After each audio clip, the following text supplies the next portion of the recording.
Hello everyone. Next topic हम atomic structure में discuss करेंगे स्पेक्ट्रम।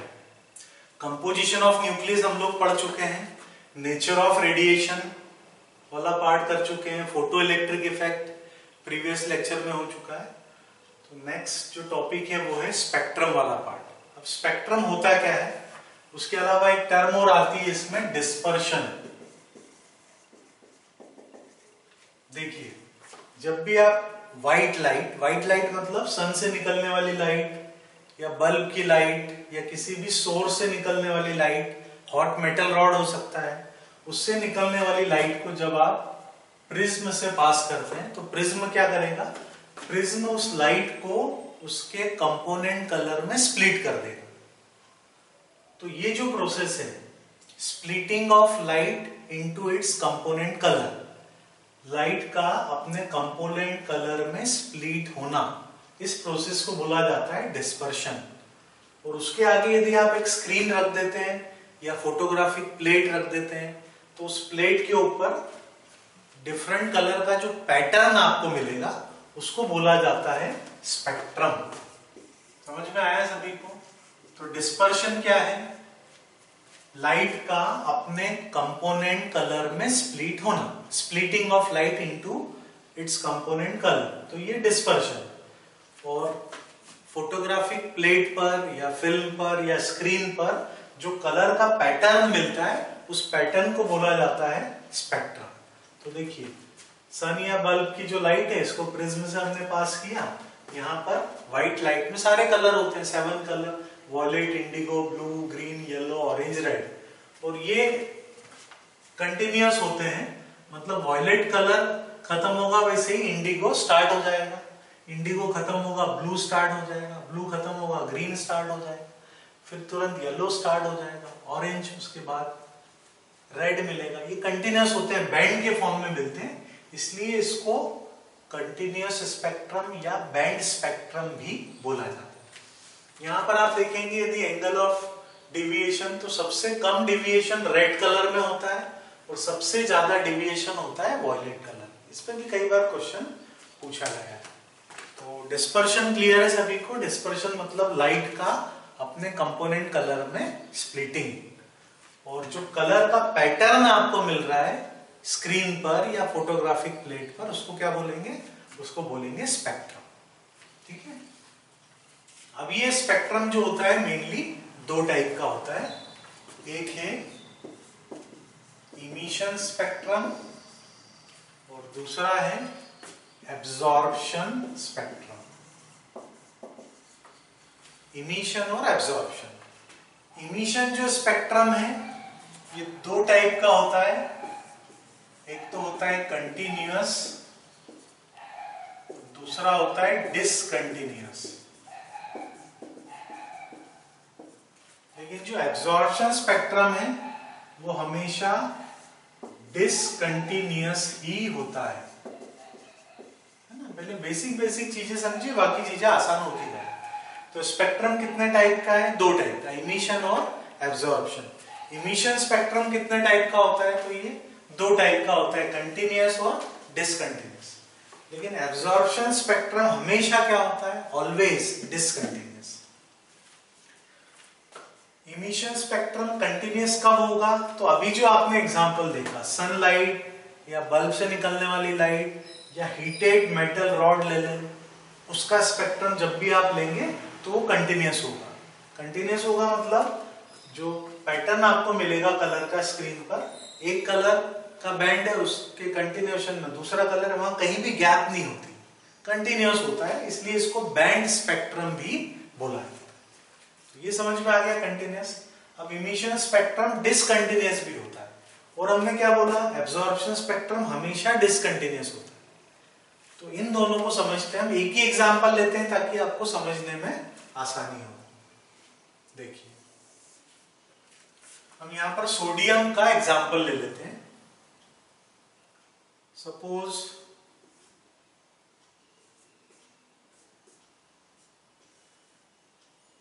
बर्नर की फ्लेम में रख के हम सोडियम मेटल को हीट कर रहे हैं, सोडियम मेटल को हीट कर रहे हैं बर्नर की फ्लेम के ऊपर। अब सोडियम क्या करेगा, जो भी एनर्जी मिल रही है उसको एब्जॉर्ब करेगा। तो जो भी इमिटेड लाइट होगी, जो भी लाइट सोडियम इमिट करेगा, इस लाइट को हम पास करेंगे कहां से, प्रिज्म में से। अब प्रिज्म क्या करेगा, इस इमिटेड लाइट को इसके कंपोनेंट कलर में स्प्लिट कर देगा। तो इसने स्प्लिट कर दिया और इसका एक पैटर्न हम ले लेंगे स्क्रीन पर। इसका जब स्पेक्ट्रम लेते हैं स्क्रीन पर, ये स्क्रीन है, इसके ऊपर जो कलर का पैटर्न मिल रहा है, इसमें आप देखेंगे तो यहाँ पर अभी कलर दिखाना संभव नहीं है, आप एज्यूम कीजिए ये 2 येलो कलर की लाइंस मिलेंगी सोडियम के इमिशन स्पेक्ट्रम। तो क्या किया हमने, सोडियम को हीट किया, जो इमिटेड लाइट है उसको प्रिज्म से पास किया और डिस्पर्शन के बाद जो पैटर्न मिला आपको स्क्रीन पर, उसमें 2 येलो कलर की लाइंस मिल रही है। बाकी पूरा जो स्पेक्ट्रम है वो डार्क होता है, ब्लैक होता है, पूरा ब्लैक है, बीच में 2 येलो कलर की लाइंस है। ये 2 येलो लाइंस के बीच में भी जो पोर्शन दिख रहा है ब्लैक आपको, वो भी ब्लैक है, मतलब पूरा या ब्लैक है, केवल 2 येलो कलर की लाइंस है। समझ में आया इतना? तो अब इस स्पेक्ट्रम को हम क्या बोलेंगे, इसको बोलेंगे डिसकंटिन्यूअस, क्योंकि इसमें सारे कलर है ही नहीं, केवल येलो कलर है। सोडियम लेंगे, पोटेशियम लेंगे तो वॉयलेट कलर मिलेगा, कैल्शियम लेंगे तो ब्रिक रेड मिलेगा, मतलब अलग अलग एलिमेंट के कलर अलग अलग होते हैं, वो कलर यहाँ पे दिखाई देंगे। किसी में 1 लाइन, 2 लाइन, 3 लाइन, अलग अलग कलर की लाइंस मिलेगी, उस मेटल के कारण वो लाइंस मिलेगी। इसलिए इस स्पेक्ट्रम को हम क्या बोलेंगे, डिसकंटिन्यूअस। इसके अलावा इसको लाइन स्पेक्ट्रम भी बोला जाता है, या इसको एटॉमिक स्पेक्ट्रम भी बोलते हैं, क्योंकि ये एलिमेंट का स्पेक्ट्रम। तो एटॉमिक स्पेक्ट्रम या लाइन स्पेक्ट्रम भी इसी इमिशन में डिसकंटिन्यूअस स्पेक्ट्रम को बोला जाता है। अब आप देखिए एब्जॉर्प्शन स्पेक्ट्रम क्या होता है, और हम सोडियम का ही एग्जांपल ले लेते हैं। तो सबसे पहले हम क्या करेंगे, सन या बल्ब, इनसे निकलने वाली लाइट को सोडियम से या सोडियम के किसी कंपाउंड भी ले सकते हैं, उससे पास करेंगे। तो इस बॉक्स में सोडियम है या सोडियम का कोई कंपाउंड है, उससे पहले सनलाइट को या व्हाइट लाइट को हम पास करेंगे। सोडियम क्या करेगा, सोडियम का जो कैरेक्टरिस्टिक कलर है वो एब्जॉर्ब कर लेगा और बाकी लाइट को वो जाने देगा। तो यहां जो लाइट निकल रही है सोडियम से पास होने के बाद, इसको बोला जाता है ट्रांसमिटेड लाइट। अब इस ट्रांसमिटेड लाइट को प्रिज्म में से पास करेंगे। जब प्रिज्म से आप पास करेंगे और उसका स्पेक्ट्रम लेंगे, तो इस स्पेक्ट्रम में आपको वॉयलेट कलर की लाइन मिलेगी, इंडिगो मिलेगा, ब्लू, ग्रीन, ऑरेंज, रेड, ये सारे कलर मिलेंगे। अभी ये ब्लैक दिख रहा है आपको, लेकिन ये सारे कलर की लाइंस मिलेंगी। केवल क्या होगा, जो येलो रीजन था, येलो रीजन में आपको 2 डार्क कलर की लाइंस मिलेगी, 2 डार्क लाइंस मिलेगी येलो रीजन में, तो हम लिख देते हैं dark lines.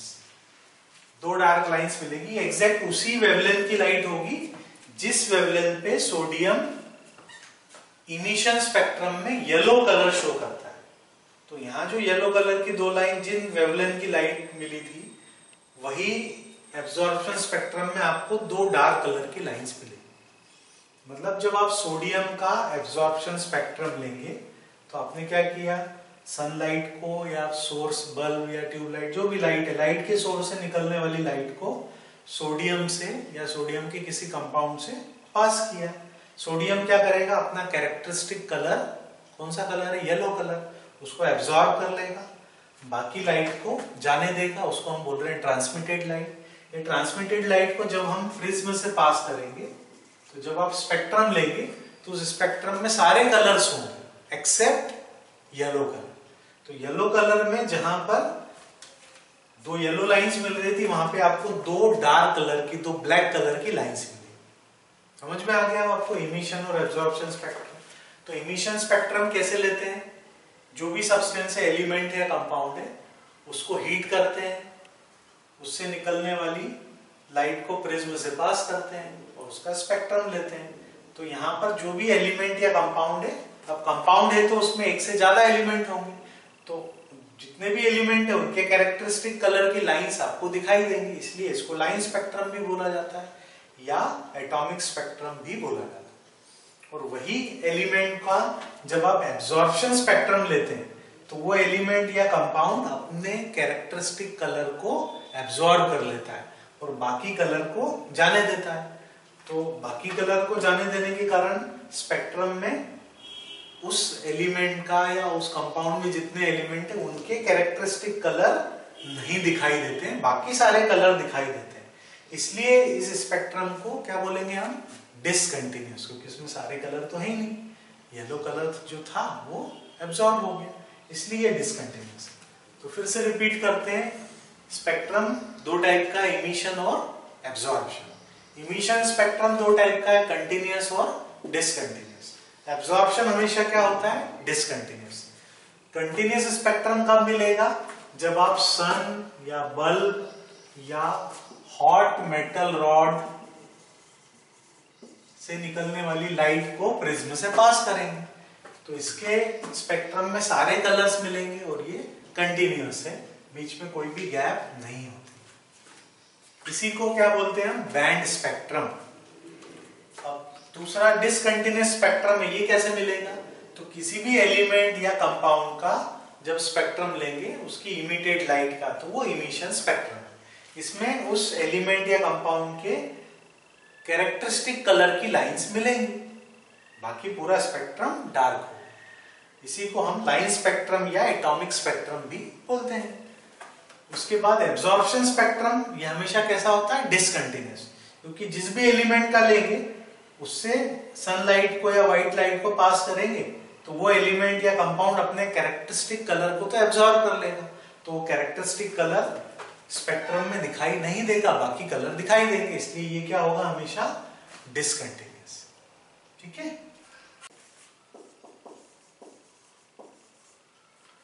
Hydrogen spectrum emission spectrum है। उसके लिए क्या करते हैं, हाइड्रोजन गैस होती है, तो हाइड्रोजन गैस को डिस्चार्ज ट्यूब में रख के हीट करते हैं या हाई टेम्परेचर पे करंट पास करते हैं। जो इमिटेड लाइट होती है उसका स्पेक्ट्रम लिया जाता है। तो हाइड्रोजन का जो स्पेक्ट्रम है वो इमिशन स्पेक्ट्रम है। और ये सबसे इंपॉर्टेंट पार्ट है, देखिए जब आप हाइड्रोजन स्पेक्ट्रम देखेंगे, ये ग्राउंड स्टेट है, n = 1, ये सेकेंड एनर्जी लेवल है,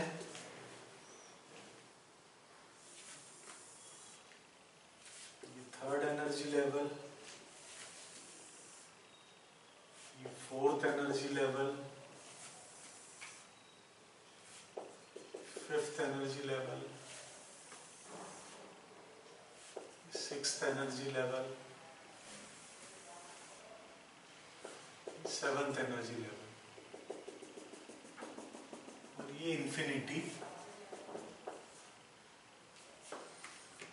हमने जो बनाया आपको कुछ समझ में आ रहा है, 1 और 2 के बीच में हमने गैप डिस्टेंस ज्यादा रखा है, 2 और 3 के बीच में उसको कम किया है, 3, 4 में और कम है, 4, 5 में और कम है, 5, 6 में कम है।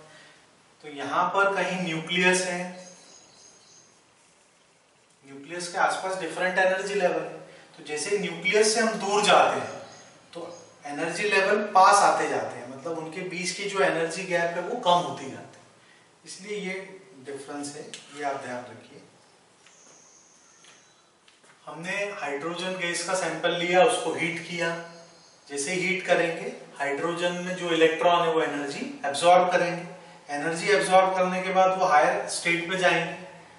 नॉर्मल कंडीशन में सारे इलेक्ट्रॉन्स कहाँ होते हैं, ग्राउंड स्टेट पर। कुछ इलेक्ट्रॉन ग्राउंड से कहाँ चले जाएंगे, सेकंड पर, कुछ चले जाएंगे थर्ड पर, कुछ फोर्थ पर, कुछ फिफ्थ पर, कुछ बाहर भी जा सकते हैं, इन्फिनिटी पे भी जा सकते हैं। जिस भी एनर्जी लेवल पर इलेक्ट्रॉन प्रेजेंट है वहां से जब वो वापस आएगा कहां पर, ग्राउंड स्टेट पर, तो जो भी वो एनर्जी इमिट करेगा उस इमिटेड लाइट के कारण, उस इमिटेड लाइट की जो एनर्जी होगी, उसकी जो वेवलेंथ होगी, उस एनर्जी के कारण जो लाइन दिखाई देगी स्पेक्ट्रम में, वो होता है हाइड्रोजन स्पेक्ट्रम। देखिए धीरे धीरे आपको सब समझ में आएगा। मान लीजिए इलेक्ट्रॉन प्रेजेंट है सेकेंड एनर्जी लेवल, वहां से वो आया ग्राउंड स्टेट पर, ये एक लाइन मिली। मान लीजिए थर्ड एनर्जी लेवल पे है, वहां से वो आया फर्स्ट पर, या फोर्थ एनर्जी लेवल से आया फर्स्ट पर। ठीक है, तो किसी भी एनर्जी लेवल से जब इलेक्ट्रॉन आ रहा है फर्स्ट एनर्जी लेवल पर, 2 से 1, 3 से 1, 4 से 1, कहीं से भी 1 पर आएगा, तो इन लाइंस को सबसे पहले डिस्कवर किसने किया था, लाइमन ने। इसलिए इन लाइन का नाम रख दिया लाइमन सीरीज। अब ये 5 से 1 भी हो सकता है, 6 से 1, 7 से 1, 10 से 1, किसी भी एनर्जी लेवल से यदि फर्स्ट एनर्जी लेवल पर इलेक्ट्रॉन आता है तो उस सीरीज को बोला जाता है लाइमन सीरीज। अब कहीं से भी इलेक्ट्रॉन मान लीजिए आता है सेकेंड एनर्जी लेवल पर, मान लीजिए थर्ड से आ रहा है सेकेंड पर, या फोर्थ एनर्जी लेवल से सेकेंड पर, या फिफ्थ से सेकेंड पर, कहीं से भी सेकेंड पर आएगा। इन सीरीज को डिस्कवर किया था बामर, ये साइंटिस्ट का नाम है, इसलिए सीरीज का नाम है बामर सीरीज। इसी टाइप से किसी भी एनर्जी लेवल, हायर से लोअर, है ना, 4 से 3 पर आता है, या 5 से 3 पर आता है, या 6 से 3 पर आता है, तो इन लाइन को डिस्कवर किया था पाश्चियन साइंटिस्ट ने, इसलिए इनको बोलते हैं पाश्चियन सीरीज। फिर किसी भी एनर्जी लेवल से इलेक्ट्रॉन आता है यदि फोर्थ एनर्जी लेवल, किसी भी लेवल मतलब हायर से लोअर, 5 से 4 पर, 6 से 4 पर, या 7 से 4 पर, तो इन लाइन को ऑब्जर्व किया था, ब्रैकेट साइंटिस्ट का नाम है, इसलिए इन सीरीज को बोला जाता है ब्रैकेट सीरीज। इसी टाइप से कहीं से भी, यानी 6 से मान लीजिए 5 पर आया, 7 से 5, 8 से 5, इन्फिनिटी से भी फिफ्थ एनर्जी लेवल पर आ सकता है, कहीं से भी फिफ्थ एनर्जी लेवल पर इलेक्ट्रॉन आ रहा है। यहां भी अपन दिखा सकते हैं इन्फिनिटी से ये फर्स्ट पर, कहीं से भी आ सकता है। वो फर्स्ट पे आया तो लाइमन सीरीज, कहीं से भी सेकंड पर आया तो बामर सीरीज, कहीं से भी थर्ड पे आया पाश्चियन सीरीज, कहीं से भी फोर्थ एनर्जी लेवल पर आया ब्रैकेट सीरीज, कहीं से भी फिफ्थ पर आया तो फंड सीरीज या पी फंड सीरीज।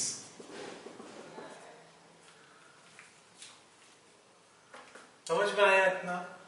तो इलेक्ट्रॉन नॉर्मल कंडीशन में ग्राउंड स्टेट पर प्रेजेंट होता है, वहां से जब उसको एनर्जी मिलेगी तो वो जाएगा हायर एनर्जी लेवल, और हायर एनर्जी लेवल से जब वो ग्राउंड स्टेट पर आएगा तो जो लाइंस मिलेगी उनको साइंटिस्ट लाइमन के नाम पे लाइमन सीरीज बोला जाता है। कहीं से भी इलेक्ट्रॉन सेकेंड एनर्जी लेवल पर आता है तो बामर ने डिस्कवर किया, इसलिए बामर सीरीज बोलते हैं। कहीं से भी इलेक्ट्रॉन थर्ड एनर्जी लेवल पर आता है तो पाश्चियन ने डिस्कवर किया, इसलिए पाश्चियन सीरीज बोलते हैं। कहीं से भी फोर्थ पर आएगा, 3 से 4 नहीं, 2 से 4 नहीं, हायर से लोअर, क्योंकि लोअर से हायर में जाएगा तो एनर्जी एब्जॉर्ब होगी, उसके कारण स्पेक्ट्रम में कोई लाइन नहीं मिलेगी। जब हायर से लोअर में आएगा तो जो भी वो लाइट इमिट करेगा उसके कारण स्पेक्ट्रम में लाइंस मिलेगी। तो कहीं से भी फोर्थ पर आएगा तो ब्रैकेट सीरीज, कहीं से भी फिफ्थ पर आएगा तो पी फंड या फंड सीरीज। तो ये डिफरेंट लाइंस है जो मेन लाइंस है। अब इसमें देखिए लाइमन सीरीज आपको स्पेक्ट्रम के किस रीजन में मिलेगी, अल्ट्रावायलेट। अल्ट्रावायलेट में जो मिलेगी उसको बोला जाता है लाइमन सीरीज।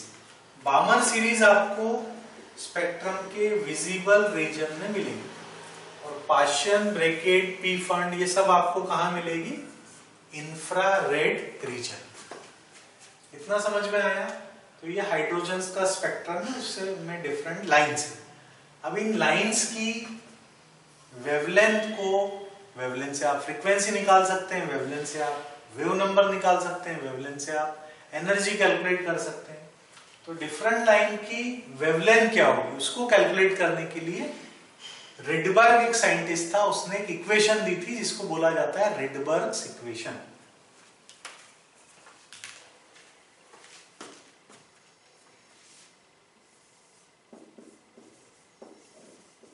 रिडबर्ग्स इक्वेशन, ये इक्वेशन है 1 by lambda equals to r into 1 upon n1 square minus 1 upon n2 square into z square. Lambda तो वेवलेंथ है, आपको पता है। z एटॉमिक नंबर है ना।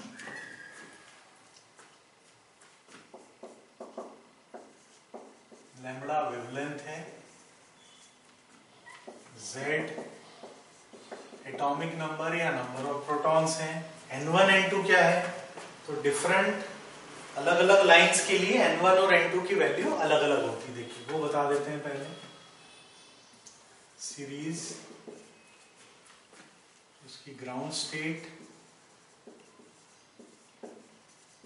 इसको n1 से रिप्रेजेंट करते हैं, और जो एक्साइटेड स्टेट है उसको रिप्रेजेंट किया जाता है n2 से। तो सबसे पहली सीरीज अपनी कौन सी है, लाइमन सीरीज। दूसरी क्या है, बामर सीरीज।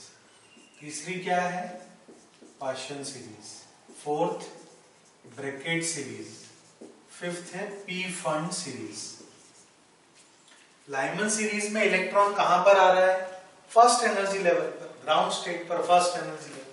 तो ग्राउंड स्टेट क्या है लाइमन सीरीज के लिए, n1 की वैल्यू 1 है, फर्स्ट एनर्जी लेवल। कहां से आ रहा है, तो देखिए 2 से भी आ सकता है, 3 से भी आ सकता है, 4 से भी आ सकता है, इंफिनिटी से भी आ सकता है, कहीं से भी आ सकता है। तो एक्साइटेड स्टेट लाइमन सीरीज के लिए होगा 2, 3, 4, इंफिनिटी तक कुछ भी हो सकता है। बामर सीरीज में देखिए इलेक्ट्रॉन कहां पर आ रहा है, तो सेकेंड एनर्जी लेवल पर आ रहा है। कहां से आ रहा है, 3 से 2 पर, 4 से 2 पर, 5 से 2 पर। तो बामर सीरीज में ग्राउंड स्टेट क्या है, second energy level. Excited state 3, 4, 5, infinity तक कुछ भी हो सकता है। पाशन सीरीज में इलेक्ट्रॉन कहां पर आ रहा है, थर्ड एनर्जी लेवल पर, तो इसकी ग्राउंड स्टेट 3 है, और एक्साइटेड स्टेट कोई भी हायर एनर्जी लेवल 4, 5, 6 कहीं से भी आ सकता है। ब्रैकेट सीरीज में ग्राउंड स्टेट है फोर्थ एनर्जी लेवल, देख सकते हैं कहां से आ रहा है, कहीं से भी आ सकता है, 5 से, 6 से, 7 से, इंफिनिटी से, कहीं से भी आ सकता है। पी फंड सीरीज में ग्राउंड स्टेट क्या है, fifth energy level. Excited state 6, 7, 8 up to infinity कोई भी वैल्यू हो सकती है। तो n1 क्या है फॉर्मूले में, ग्राउंड स्टेट है, n2 क्या है, एक्साइटेड स्टेट है, और अलग अलग सीरीज के लिए ये अलग अलग है, बस ये ध्यान रखना है, बिल्कुल आसान है। और R क्या है, R है रिडबर्ग्स कांस्टेंट।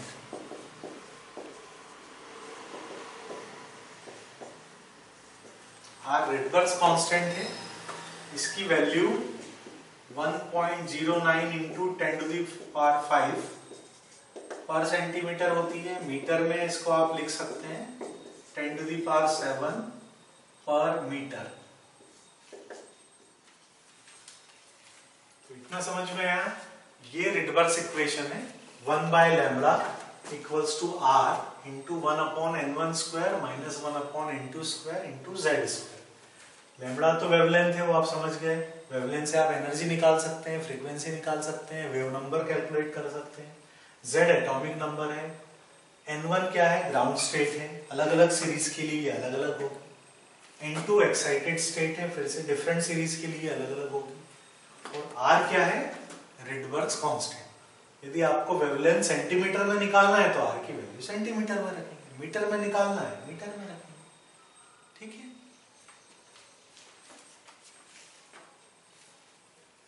अब सबसे पहले इससे रिलेटेड कुछ कॉमन क्वेश्चंस हम आपको बता देते हैं।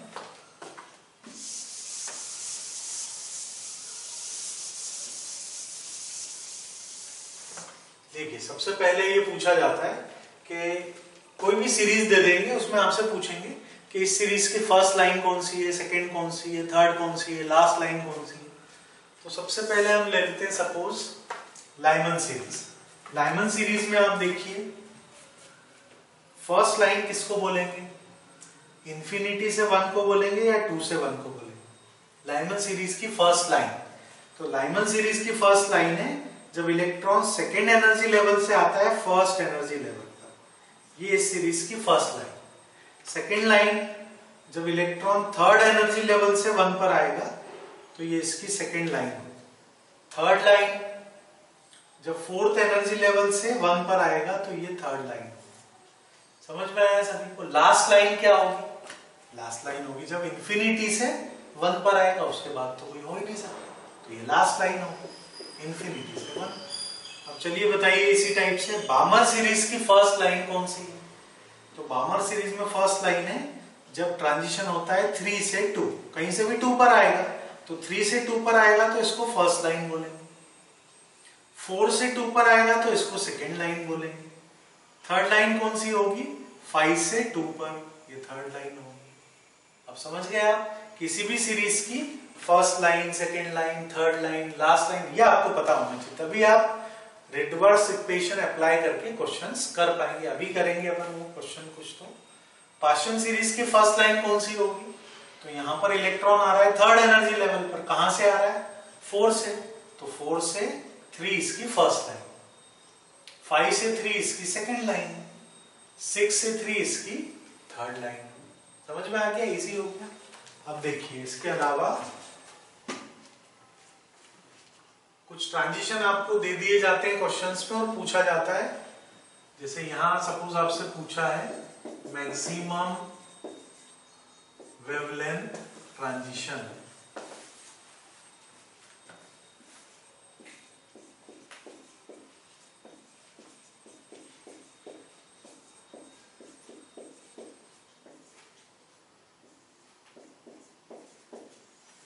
ये 4 ऑप्शंस हैं। क्या आप बता सकते हैं मैक्सिमम वेवलेंथ ट्रांजिशन कौन सा है। n2 से n1 है, n3 से n1 है, n4 से n1 है, n इंफिनिटी से n1। तो सबसे पहले आप देखिए कि ग्राउंड स्टेट क्या है। ग्राउंड स्टेट क्या है, फर्स्ट एनर्जी लेवल n1 पे आ रहा है, कहां से आ रहा है, 2 3 4 इंफिनिटी। यहां देखिए इस रे डायग्राम में 2 से 1 पे आ रहा है, 3 से 1, 2 से 1 में डिफरेंस कम है, 3 से 1 में डिफरेंस ज्यादा है, 4 से 1 में डिफरेंस और ज्यादा है, इंफिनिटी से आएगा तो डिफरेंस सबसे ज्यादा है। तो आपसे पूछा है मैक्सिमम वेवलेंथ ट्रांजिशन। आप देखिए मैक्सिमम एनर्जी कहां होगी, इंफिनिटी से 1 में, उससे कम एनर्जी 4 से 1 में, उससे कम 3 से 1 में, उससे कम 2 से 1 में। तो मिनिमम एनर्जी ट्रांजिशन कौन सा है, 2 से 1। इसलिए मैक्सिमम, जिसकी एनर्जी मिनिमम उसकी वेवलेंथ मैक्सिमम होगी। एनर्जी का फॉर्मूला क्या है, hc/λ। तो एनर्जी और वेवलेंथ इनवर्सली प्रोपोर्शनल है, जिसमें एनर्जी मिनिमम होगी उसकी वेवलेंथ मैक्सिमम होगी। तो ये मैक्सिमम एनर्जी है मतलब ये मिनिमम वेवलेंथ ट्रांजिशन, और ये मिनिमम एनर्जी है मतलब ये मैक्सिमम वेवलेंथ वाला ट्रांजिशन। आया समझ में सभी को।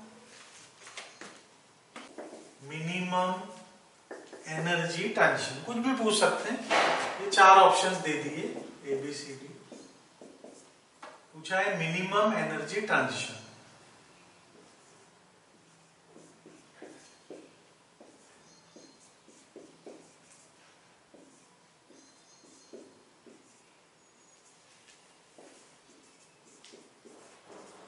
ये 4 ऑप्शंस दे दिए, n2 से n1, n3 से n2, n4 से n3, n5 से n4। अब ये तो चारों ही बिल्कुल डिफरेंट हैं, तो कैसे करेंगे देखिए। जो जब भी इलेक्ट्रॉन आ रहा है ग्राउंड स्टेट पर n1 पर, वो सीरीज क्या होगी, लाइमन सीरीज। तो फर्स्ट वाला ट्रांजिशन लाइमन सीरीज का है। फिर n3 से n2 पे आ रहा है मतलब वो बामर सीरीज का ट्रांजिशन है। n4 से n3 पे आ रहा है मतलब वो पार्शियल सीरीज है। और n5 से n4 पे आ रहा है मतलब वो ब्रैकेट सीरीज है। समझ में आया सभी को, चारों डिफरेंट सीरीज है। तो लाइमन सीरीज का जोन रीजन कौन सा है, अल्ट्रावायलेट। बामर सीरीज का विजिबल, पार्शियल ब्रैकेट ये इंफ्रारेड रीजन में आते हैं। अब आपसे क्या पूछा है, मिनिमम एनर्जी ट्रांजिशन। जब हम अल्ट्रावायलेट से स्पेक्ट्रम रिकॉल कीजिए आप, electromagnetic spectrum, ultraviolet, visible, infrared, इस डायरेक्शन में जाएंगे। अल्ट्रावायलेट के बाद विजिबल, विजिबल के बाद इंफ्रारेड, तो वेवलेंथ क्या होती है? बढ़ती है। वेवलेंथ बढ़ती है मतलब एनर्जी डिक्रीज होती है। तो मिनिमम एनर्जी वाला ट्रांजिशन किसका होगा? ब्रैकेट सीरीज का। उससे ज्यादा एनर्जी पाश्चन, उससे ज्यादा एनर्जी बामर सीरीज। मैक्सिमम एनर्जी किसकी होगी? लाइमन सीरीज की। तो यहां पूछा है मिनिमम एनर्जी ट्रांजिशन, तो कौन सा होगा? N5 से N4 यानी ब्रैकेट सीरीज का। समझ में? ये कंसेप्चुअल क्वेश्चन है, ये जैसे याद होंगे धीरे धीरे आपकी प्रॉब्लम खत्म होगी। उसके अलावा सबसे पहले हमने आपको बताया था ये जो गैप्स है, N2 N1 में देखिए गैप सबसे ज्यादा है, N3 N2 में गैप कम है, N4 N3 में और कम है, N5 N4 में उससे कम है। तो जैसे जैसे हम न्यूक्लियस से दूर जाते हैं, एनर्जी लेवल की जो एनर्जी है वो डिफरेंस कम होते जाता है, एनर्जी लेवल पास आते जाता है। तो हम यहाँ पे लिख सकते हैं E2 E1 का जो डिफरेंस है वो सबसे ज्यादा है, उससे कम डिफरेंस E2 E3 में, उससे कम डिफरेंस E3 E4 में, उससे कम डिफरेंस E4 E5 के बीच में। ये भी सबसे कॉमन क्वेश्चन है, ये पूछा जाता है। ये समझ में आ रहा है? अब एक क्वेश्चन देखिए रिडवर्स इक्वेशन से related. Calculate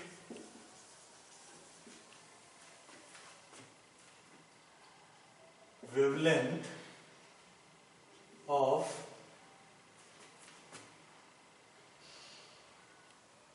last line of Lyman series in the spectrum of hydrogen.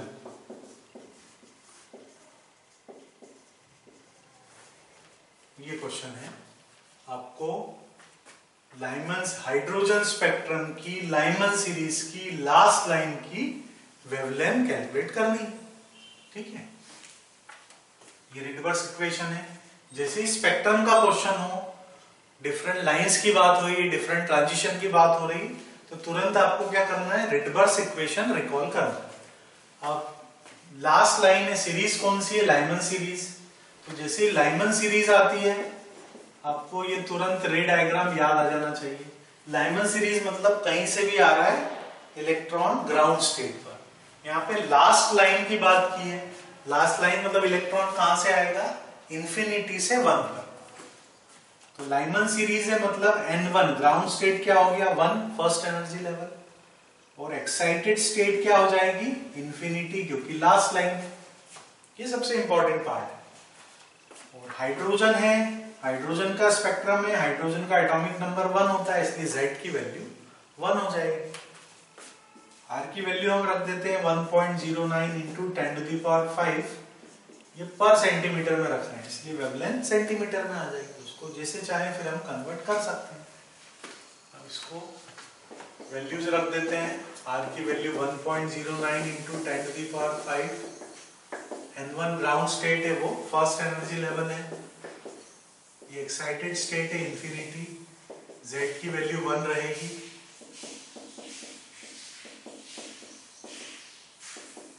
One का स्क्वायर 1 है, ये 1 आ जाएगा। एनीथिंग अपॉन इंफिनिटी, इंफिनिटी का स्क्वायर तो ये 0 हो गया, इंटू 1 स्क्वायर, ये 1 ही है। 1 माइनस 0 1 होगा, तो ये वैल्यू आ जाएगी 1.09 इंटू 10⁵। ये 1 अपॉन लैम्बडा की वैल्यू। आपको क्या निकालना है? वेवलेंथ निकालना है। तो वेवलेंथ क्या हो जाएगा? ये 1 अपॉन, इसको रख दीजिए 1.09 इंटू 10⁵। 1 अपॉन 1.09, डिनोमिनेटर स्लाइटली ज्यादा है, तो अप्रोक्सीमेटली अपन मान लेते हैं कि 0.98 के लगभग कुछ आ जाएगा। 10⁵ को ऊपर ले जाएंगे तो ये हो जाएगा 10⁻⁻⁵।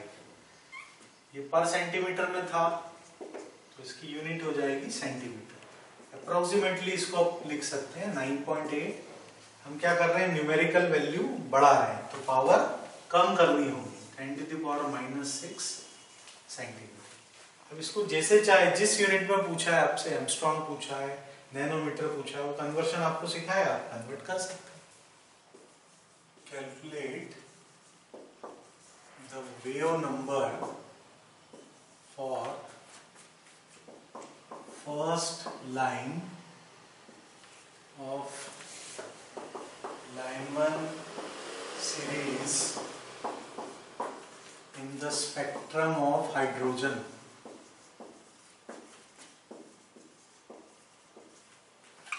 हाइड्रोजन स्पेक्ट्रम की लाइमन सीरीज की फर्स्ट लाइन के लिए आपको वेव नंबर कैलकुलेट करना है। सबसे पहले फर्स्ट लाइन है, मतलब हाइड्रोजन स्पेक्ट्रम है, हाइड्रोजन है तो एटॉमिक नंबर क्या होगा, 1 होगा।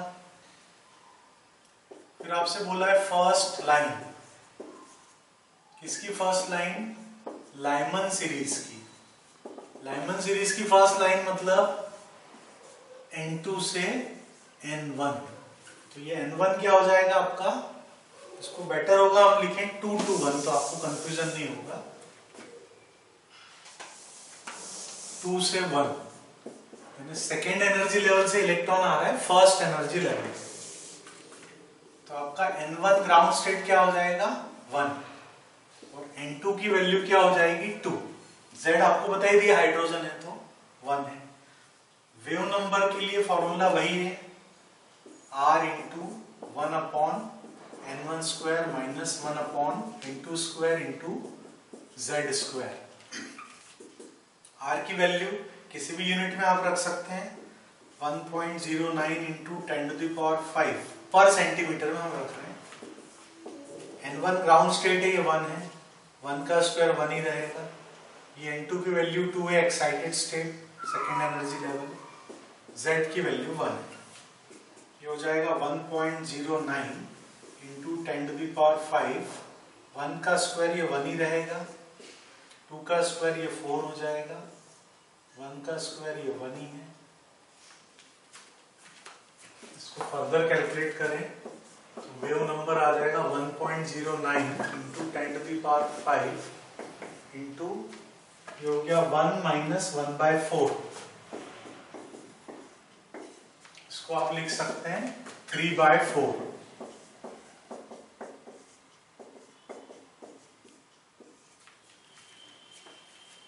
ठीक है, तो वेव नंबर ये किसमें आएगा, यूनिट क्या होगी, पर सेंटीमीटर। इसको आप फर्दर कैलकुलेट कर सकते हैं। मतलब डिफिकल्ट देखिए कुछ भी नहीं, आपको बस पता होना चाहिए सीरीज कौन सी है ना। सीरीज से आपको पता लग जाएगा कि N1 ग्राउंड स्टेट की वैल्यू क्या है, एक्साइटेड स्टेट की वैल्यू क्या है, Z भी ध्यान रखना है, हीलियम दे दिया है तो Z2 हो जाएगा, लिथियम दे दिया है तो Z की वैल्यू 3 हो जाएगी, वो चेंज होगा। R की वैल्यू जिस यूनिट में आपको कैलकुलेट करना है, ये वैल्यू किसके लिए, पर सेंटीमीटर के लिए, मीटर में है तो 10⁷ हो जाएगा। ठीक है, हाइड्रोजन स्पेक्ट्रम से रिलेटेड 2 और कॉमन क्वेश्चन पूछे जाते हैं, वो भी आप देख लीजिए। How many spectral lines are obtained when transition takes place from 7th energy level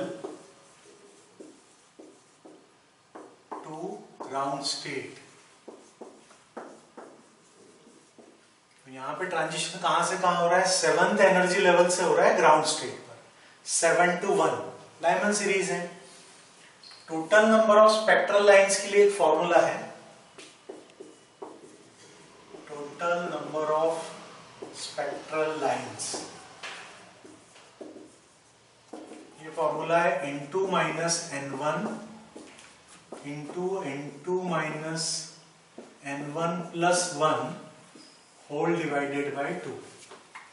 N1 ground state है, N2 एक्साइटेड स्टेट है। एक्साइटेड स्टेट क्या है हमारी 7 है, ग्राउंड स्टेट क्या है 1 है, 7 minus 1 plus 1 divided by 2। 7 minus 1 ये 6 हो जाएगा, 7 माइनस 1 6, 6 प्लस 1 7 डिवाइडेड बाई 2, ये हो जाएगा 42 डिवाइडेड बाई 2 यानी 21 लाइंस। क्लियर है इतना? तो एक क्वेश्चन ये पूछा जाता है कि कोई भी हायर एनर्जी लेवल आपको दे देंगे और उससे पूछेंगे कि हायर से जब ग्राउंड स्टेट में आएगा तो कितनी स्पेक्ट्रम में लाइंस मिलेगी। ठीक है, इसी टाइप से दो डिफरेंट एनर्जी लेवल के बीच में भी पूछ सकते हैं। फॉर्मूला यही रहेगा। जैसे सपोज आपसे पूछा how many spectral lines are obtained when transition takes place from 7th energy level to 2nd energy level.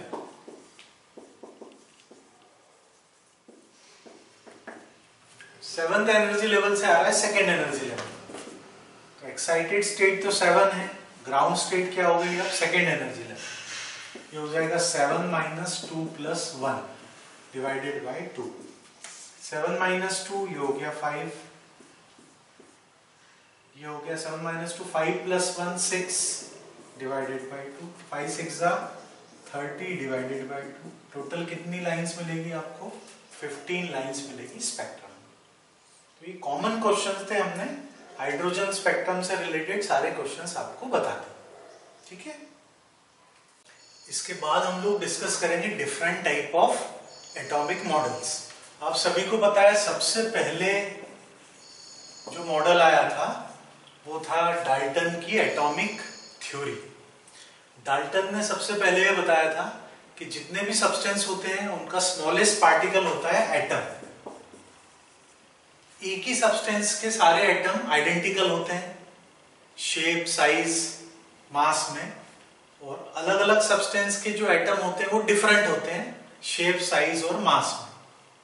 सबसे बड़ा जो पॉइंट था डाल्टन का वो ये था कि जो एटम है वो इनडिविजिबल है, यानी एटम को फर्दर डिवाइड नहीं कर सकते। ये स्मॉलेस्ट पार्टिकल है सब्सटेंस का। लेकिन जब इलेक्ट्रॉन, प्रोटॉन, न्यूट्रॉन, ये जो सब एटॉमिक पार्टिकल्स है इनकी जब डिस्कवरी हुई, अब डाल्टन ने क्या कहा था कि एटम तो स्मॉलेस्ट पार्टिकल है, इनडिविजिबल है, उसको फर्दर डिवाइड नहीं कर सकते, उससे छोटा कुछ होता ही नहीं। लेकिन जब इलेक्ट्रॉन, प्रोटॉन, न्यूट्रॉन की डिस्कवरी हुई तो डाल्टन का जो कॉन्सेप्ट है वो अपने आप फेल हो। फिर इन तीनों पार्टिकल की डिस्कवरी के बाद सबसे बड़ी प्रॉब्लम क्या आई कि इनकी पोजीशन क्या होगी एटम में।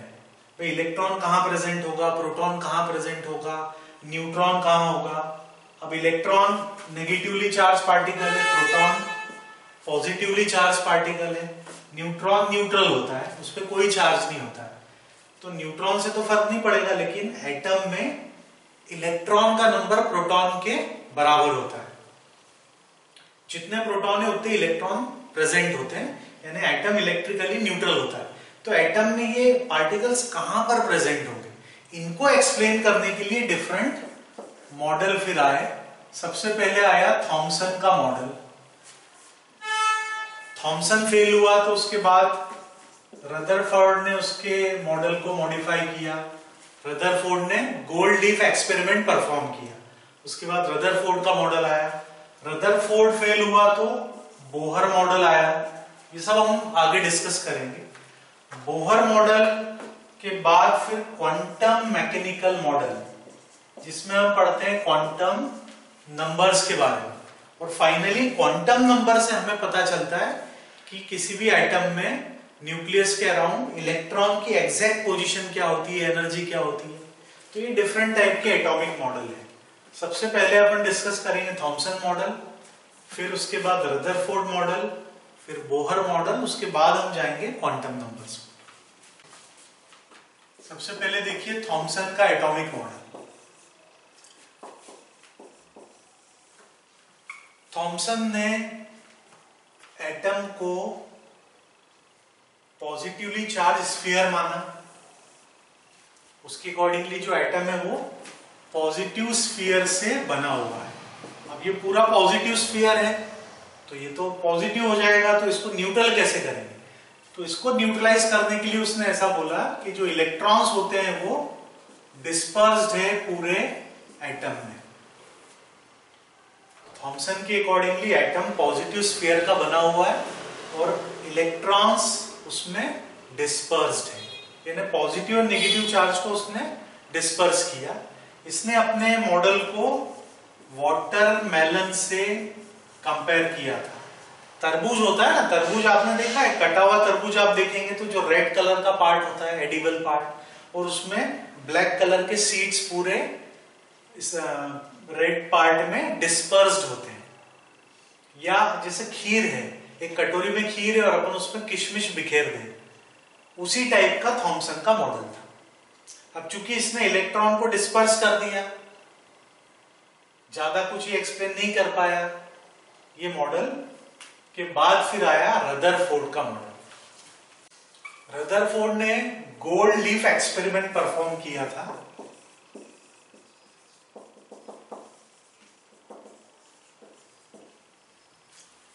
गोल्ड लीफ बोले आप, गोल्ड फॉइल भी बोल सकते हैं।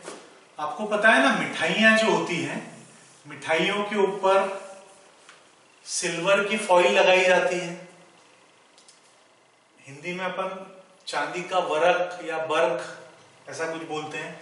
तो वैसे ही आप सोचिए, गोल्ड लीफ मतलब क्या है, एक बहुत ही थिन गोल्ड की परत है, ये शीट है बहुत ही, इसको गोल्ड लीफ बोलेंगे या गोल्ड फॉइल बोलेंगे। जो थिकनेस है उसमें एक एटम की थिकनेस है। तो उसने गोल्ड की फॉइल ली रदरफोर्ड ने, और रेडियम से निकलने वाले अल्फा पार्टिकल का बम्बार्डिंग किया। कहां पर? गोल्ड लीफ पर। जब उसने अल्फा पार्टिकल का बम्बार्डिंग किया तो उसने देखा कि मैक्सिमम जो रेडिएशंस होते हैं वो गोल्ड लीफ से डायरेक्टली पास हो जाते हैं। कुछ रेडिएशन स्मॉल एंगल से डिविएट होते हैं, और बहुत ही कम मतलब 20,000 अल्फा पार्टिकल में से एक particle, 1 out of 20,000 alpha particle, जब ये सेंट्रल पार्ट पे स्ट्राइक करते हैं तो वहां से कंप्लीटली रिबाउंड हो जाते हैं। तो इससे उसने क्या कंक्लूड किया, वो सबसे इंपॉर्टेंट है। आपको सबसे पहले याद रखना है, रदरफोर्ड ने गोल्ड लीफ एक्सपेरिमेंट परफॉर्म किया। गोल्ड लीफ के ऊपर उसने रेडियम, रेडियो एक्टिव मटेरियल है, उससे निकलने वाले अल्फा पार्टिकल्स का बम्बार्डिंग किया। उसके कंक्लूजन क्या थे? उसने ये देखा कि ज्यादातर अल्फा पार्टिकल एटम से डायरेक्टली पास हो जाते हैं। अब most of the radiation directly pass हो जाते हैं, इसका क्या मीनिंग है? इसका ये मीनिंग है कि जो मैक्सिमम स्पेस है एटम में वो कैसी है, खाली है, एम्प्टी है। इसीलिए तो रेडिएशन डायरेक्टली निकल जाते हैं, पास हो जाते हैं, अनडिफ्लेक्टेड पास हो जाते हैं। कुछ रेडिएशन स्मॉल एंगल से डिविएट हो रहे हैं। अब स्मॉल एंगल से डिविएट हो रहे हैं और कुछ रेडिएशन डिविएट हो रहे हैं, इसका क्या मतलब है? इसका ये मतलब है, आप ये बताइए अल्फा पार्टिकल क्या होता है? तो ये होता है हीलियम का न्यूक्लियस। अल्फा पार्टिकल पे चार्ज क्या होता है? पॉजिटिव चार्ज होता है। Alpha radiation positively charge radiation से। अब ये यदि डिविएट हो रहे हैं स्मॉल एंगल से, मतलब एटम में कोई पॉजिटिवली चार्ज बॉडी प्रेजेंट है। ये कंक्लूजन उसने निकाला। फिर तीसरा, 20,000 रेडिएशन में से केवल एक रेडिएशन कंप्लीटली रिबाउंड हो जाता है, कंप्लीटली डिफ्लेक्ट हो जाता है। कहां से? सेंट्रल पार्ट में से। अब चूंकि 20,000 में से केवल एक रेडिएशन रिबाउंड हो रहा है, इसका मतलब पहली बात तो कंप्लीटली रिबाउंड हो रहा है, मतलब अल्फा पार्टिकल पॉजिटिव है। एटम के सेंटर में भी कोई ना कोई पॉजिटिव बॉडी होगी, क्योंकि पॉजिटिव ही पॉजिटिव को रिपेल कर सकता है। अब चूंकि 1 आउट ऑफ 20,000 बहुत ही कम रेडिएशन कंप्लीटली रिबाउंड हो रहे हैं, वो भी सेंट्रल पार्ट से। इसका यह मतलब है कि सेंट्रल पार्ट में जो बॉडी है उसका साइज काफी छोटा है एटम के कंपैरिजन में। तो इस स्मॉल पॉजिटिवली चार्ज बॉडी को रदरफोर्ड ने नाम दिया न्यूक्लियस। तो उसने एटम को दो पार्ट में डिवाइड किया। जो सेंट्रल पार्ट है जहां पर न्यूक्लियस में, जिसको न्यूक्लियस बोला, जिसमें एटम का पूरा मास कंसंट्रेटेड है, इसमें प्रोटॉन्स और न्यूट्रॉन्स प्रेजेंट होते हैं। न्यूट्रॉन तो न्यूट्रल है, प्रोटॉन के कारण न्यूक्लियस क्या है, पॉजिटिवली चार्ज बॉडी है। न्यूक्लियस के अलावा जो पोर्शन है एटम का, उसने उसको नाम दिया एक्स्ट्रा न्यूक्लियर पार्ट। और इस एक्स्ट्रा न्यूक्लियर पार्ट में इलेक्ट्रॉन रिवॉल्व्स करते हैं न्यूक्लियस के अराउंड। समझ में आया इतना सभी को? तो फाइनली न्यूक्लियस को डिस्कवर किया था रदरफोर्ड ने, और एक नया मॉडल उसने सामने रखा। उसने ये बताया कि प्रोटॉन और न्यूट्रॉन जो दो सब एटॉमिक पार्टिकल्स हैं, वो एटम के सेंट्रल पार्ट में प्रेजेंट होते हैं, पूरा मास वहां कंसंट्रेटेड होता है। इसको उसने नाम दे दिया न्यूक्लियर पार्ट या न्यूक्लियस। और न्यूक्लियस के अराउंड एक्स्ट्रा न्यूक्लियर पार्ट है जहां इलेक्ट्रॉन प्रेजेंट होते हैं। अब जो रदरफोर्ड का मॉडल था, रदरफोर्ड ने अपने मॉडल को एक्चुअली सोलर सिस्टम से कंपेयर किया। सोलर सिस्टम आपको पता है, सोलर सिस्टम में सेंटर में क्या होता है, सन होता है, और उसके आसपास जो प्लैनेट्स होते हैं वो रिवॉल्व करते हैं। तो रदरफोर्ड के दिमाग में भी यही चीज थी कि जैसे सोलर सिस्टम में सन के आसपास प्लैनेट रिवॉल्व करते हैं, एग्जैक्टली उसी टाइप से एटम में सेंट्रल पार्ट में न्यूक्लियस होता है और उसके आसपास इलेक्ट्रॉन रिवॉल्व करते हैं। लेकिन यहां सबसे बड़ा ड्रॉबैक क्या आया, क्यों रदरफोर्ड मॉडल फेल हुआ, वो अब समझना जरूरी है। हम सोलर सिस्टम को देखें तो सोलर सिस्टम में जो बॉडीज हैं, एक तो सन है और प्लैनेट्स हैं, जितने भी प्लैनेट्स हैं। तो सन और प्लैनेट्स ये सब क्या है, सन और प्लैनेट्स ये मैक्रोस्कोपिक ऑब्जेक्ट है। मैक्रोस्कोपिक मतलब मैसिव, इनका मास काफी ज्यादा है, मैक्रोस्कोपिक बॉडी है। और हम एटम की बात करें, न्यूक्लियस, इलेक्ट्रॉन, तो ये माइक्रोस्कोपिक बॉडी है, माइक्रोस्कोपिक पार्टिकल्स है।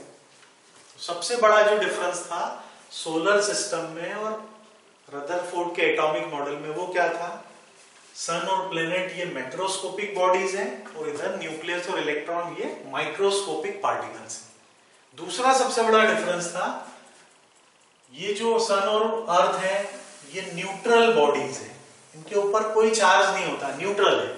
जबकि न्यूक्लियस और इलेक्ट्रॉन ये क्या है, ये चार्ज पार्टिकल है। तो ये चार्ज पार्टिकल्स हैं, इन पे चार्ज होता है पॉजिटिव या नेगेटिव। तो यहां पर जो रदरफोर्ड का मॉडल था वो मैक्सवेल के इलेक्ट्रोमैग्नेटिक थ्योरी के बेसिस पर फेल हो गया। कैसे फेल हुआ, इस प्रिंसिपल, मैक्सवेल के प्रिंसिपल के अकॉर्डिंगली, जब भी एक चार्ज बॉडी दूसरे चार्ज बॉडी के इन्फ्लुएंस में जब भी रिवॉल्व करेगी तो वो हमेशा स्पाइरल पाथ फॉलो करेगी। तो इलेक्ट्रॉन का जो पाथ होगा अराउंड द न्यूक्लियस वो कैसा होगा, स्पाइरल पाथ होगा। अब स्पाइरल पाथ होगा इसका मतलब इलेक्ट्रॉन घूमते घूमते हर एक अपने रिवॉल्यूशन में एनर्जी लूज करते जाएगा डायरेक्टली।